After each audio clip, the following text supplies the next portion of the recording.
How do you trust the process? How to trust the process? Well, before we get started in today's video, let's go ahead and address the elephant in the room. What is the process? You see, in order to trust something or someone, you have to have a sense of security as well as confidence. Before we go over the steps on how to trust the process, you have to ask yourself, do you even trust yourself? That's the first thing that we're going to talk about in today's video. Do you trust yourself? Are you confident? Do you have a relationship with yourself? And if you need to, feel free to pause this video. Feel free to comment as this video is playing right now or towards the end, or just coming back by saving this video and just taking some time to yourself and be honest. It's okay if your answer is no, because everybody's level of confidence is based off of what they want and what they desire in life. So nobody's level of confidence is going to be the same. So it's okay if you are insecure with certain things. You cannot compare your process or yourself to other people. And that plays in a part of why you may not trust your process. You may not trust yourself. What has helped me along my healing journey was to realize if I do not trust myself to execute the things that I want or to establish relationships with certain people, places, and things, then me trying to make this a reality, me trying to make this my lifestyle, it's not going to work. And that's where the doubt, the fear, and the worry comes from. So the first question I want you to answer, once again, whether it's in the comment section by engaging or just out loud or just when you take time to yourself, is do you trust yourself? And the reason why I'm asking you in this video, do you trust yourself, is because trusting yourself is how you trust the process. It's a correlation. Okay? After you come up with your conclusion, if you trust yourself or you're learning how to trust yourself and you understand why you don't trust yourself, the second thing that I'm going to suggest and advise and recommend to you all is asking yourself, what do you want? What do you want? Because in order for you to trust the process and yourself to execute what it is that you're desiring, you need a reason. What is the reason? What is your why? What is the purpose? Why are you doing the things that you are doing? Why are you doing the things that you are doing? Excuse me. What do you want? And feel free to comment as this video is playing or afterwards and, engaging. But you have to know what it is that you want. So if you know what it is that you want, and you're confident and you trust yourself, trusting the process, it becomes easier. It becomes smooth sailings, because people like to say, weather the storm, it may be rocky, it may be hard, it may be easy. Honestly, if you guys ever gone whitewater rafting or kayaking before, once you do something the first time, it's unfamiliar. When you do it for the second time and the third time, it becomes familiar. The goal is to gain motion. The goal, that's like learning how to walk, learning how to dance. The goal is for you to get the rhythm. That's how we're going to trust the process. But in order for you to trust the process, you have to be specific about what it is that you want, what it is that you want to experience, what it is that you want to look like. What do you want? So number one, do you trust yourself? Number two, what do you want? What is it that you want to desire? You need clarity. It needs to be very intentional. Rather you write it down on a pen and paper, or you feel free to comment down below, or when you take the time to watch these videos, apply the information. What do you want? That is the second step on how we're going to learn how to trust. The third thing that I need you to pay attention to and start to consider is what is in your control.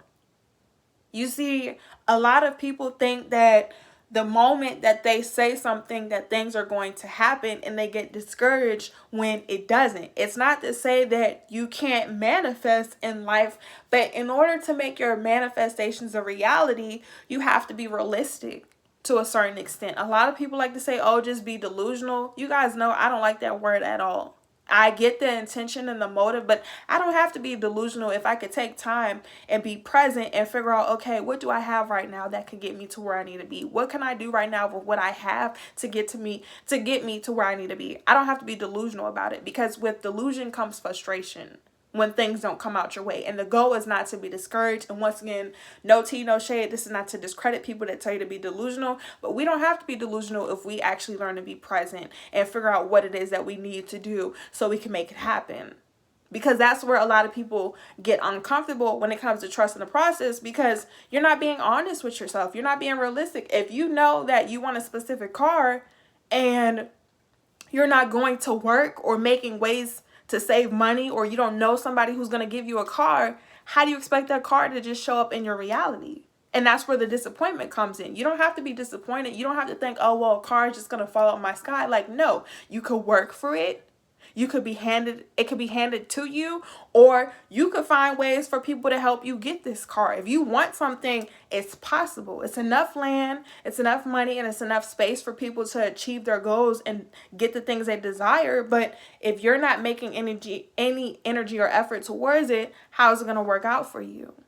The fourth thing is preparation. And you're asking me, Ty, well, how am I supposed to prepare for this if it doesn't exist? Speaking from experience, you can prepare for things that you want. And this is how. You have to understand that when you are preparing yourself for something, you're being considerate of it.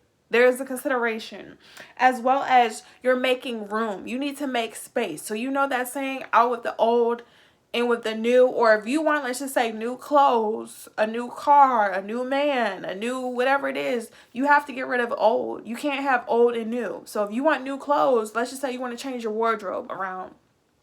If you want a new wardrobe, you got to get rid of your old clothes. You have to make space. And that's the same thing when it comes to trust in the process. And I'm speaking from experience. If I want certain things in life, I have to be willing to let go. And that's how you prepare yourself to, like a baby. You don't know what it's like to have a baby until the baby gets here. But what do people do before the baby comes? They have baby showers.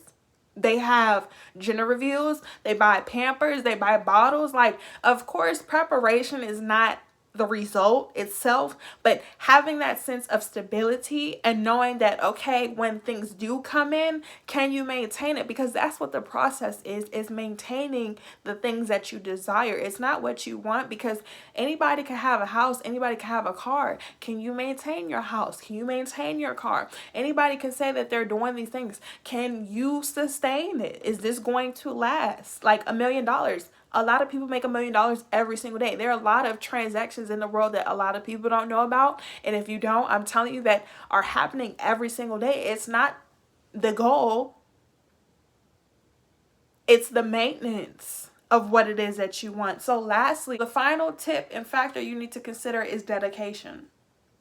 Are you willing to be dedicated? Are you willing to put in effort? Are you willing to show up? Are you going to be committed? It's not about being consistent. You guys know I talk about that all the time. Are you willing to take energy and effort to complete the task, to complete the things that you want? Are you willing to show up when you don't have the goals? Are you willing to show up when you don't see the results immediately? Are you going to be dedicated? Those are the 5 tips that I want to suggest and advise when it comes to trusting the process. Are you willing to be there even when things are slow? Because to be honest, the process starts with your foundation. So the beginning. The whole journey is important, don't get it twisted, but there's no finish line if there's no starting line. And you can't make it to the finish line if you never even started. So I'm running out of time. You guys know the deal. If you don't, welcome or welcome back. If you do, you guys know it's homework time. This is your homework assignment for this video. Homework assignment for today's video is to complete a task, a small task. Emphasis on the small. I would say that you guys have to complete this goal for 21 days or 30 months. But if that is too much for you, I want you to make a goal or a task that you can complete within 7 days. And I need you to come back and let me know when the goal is complete and what it is. Or if you don't have time because you're going to complete it, your goal and your homework assignment for today's video is to create a goal that you have for the month of June or whenever you're watching this, and to complete it. So that being said, if you guys are interested in more content, make sure to follow me on Instagram, Twitter, and TikTok at Ty Guidance, Ty_Guidance. And if you guys want a one-on-one session, click the link down below by going to my website. Thank you for watching. Make sure you like, comment, share. Until next time, bye.